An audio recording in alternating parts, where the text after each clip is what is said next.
সন্তানের চোখ বাঁধলেন, নিজের চোখ বেঁধে যখন ছুরি চালানো শুরু করে দিল। কোনোভাবেই তো সন্তানের গলা কাটে না। ইব্রাহিম পয়গম্বর ছুরিকে ডাক দিয়ে বলে, ছুরি কি হলো, তুই কেন আমার সন্তানের গলা কাটস না? নিজ থেকে সন্তান বারবার বলতেছে, আব্বা ছুরি একটু জোরে চালান, কেন ছুরি আমার গলা কাটতেছে না? এই দৃশ্য থেকে আসমানের সমস্ত ফেরেশতারা দুইবার কেঁদেছে।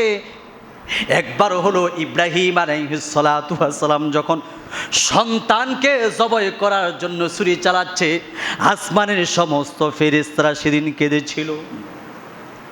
আল্লাহ রাব্বুল আলামিন হযরতে জিবরাইল আমিনকে ডাক দিয়ে বলে, জিবরাইল আমি তো চাই না আমার ইসমাইল জবাই হয়ে যাক, আমি তো ভালোবাসার পরীক্ষা নিচ্ছি। যাও জান্নাত থেকে দুম্বা পাঠিয়ে দাও। হযরতে জিবরাইল আমিন জান্নাত থেকে দুম্বা নিয়ে এমন একটা দৌড় দিলেন, ওই দৌড়ের সাথে সাথে উনি বললেন, আল্লাহু আকবার, আল্লাহু আকবার, আল্লাহু আকবার, আল্লাহু আকবার।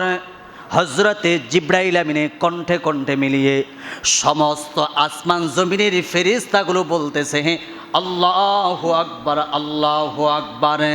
হযরতে জিবরাইল আমিন ইসমাঈলকে সরাইয়া ছুরির নিচে দুম্বাটা শোয়াই দিলেন, সাথে সাথে জান্নাতি দুম্বাটা জবাই হয়ে গেল।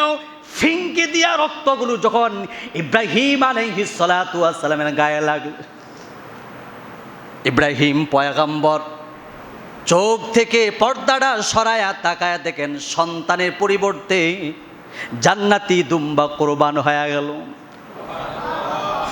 উনি আল্লাহর কাছে শুকর আদায় করলেন, আল্লাহু আকবার, আল্লাহু আকবার, লা ইলাহা ইল্লাল্লাহু, আল্লাহু আকবার, আল্লাহু আকবার, ওয়ালিল্লাহিল হামদ।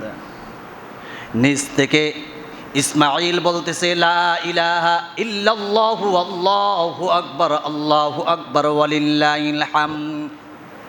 তাদের কণ্ঠের সাথে কণ্ঠ মিলাইয়া আসমান জমিনের সমস্ত ফেরেশতাগুলো বলতেছে, আল্লাহু আকবার, আল্লাহু আকবার, লা ইলাহা ইল্লাল্লাহু, আল্লাহু আকবার, আল্লাহু আকবার, ওয়ালিল্লাহিল হামদ।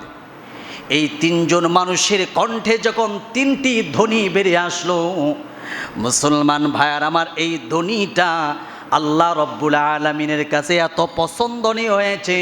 9 জিলহজ ফজরের পর থেকে 13 জিলহজ আসর পর্যন্ত প্রত্যেকটা নর নারীর উপর একবার বলা ওয়াজিব।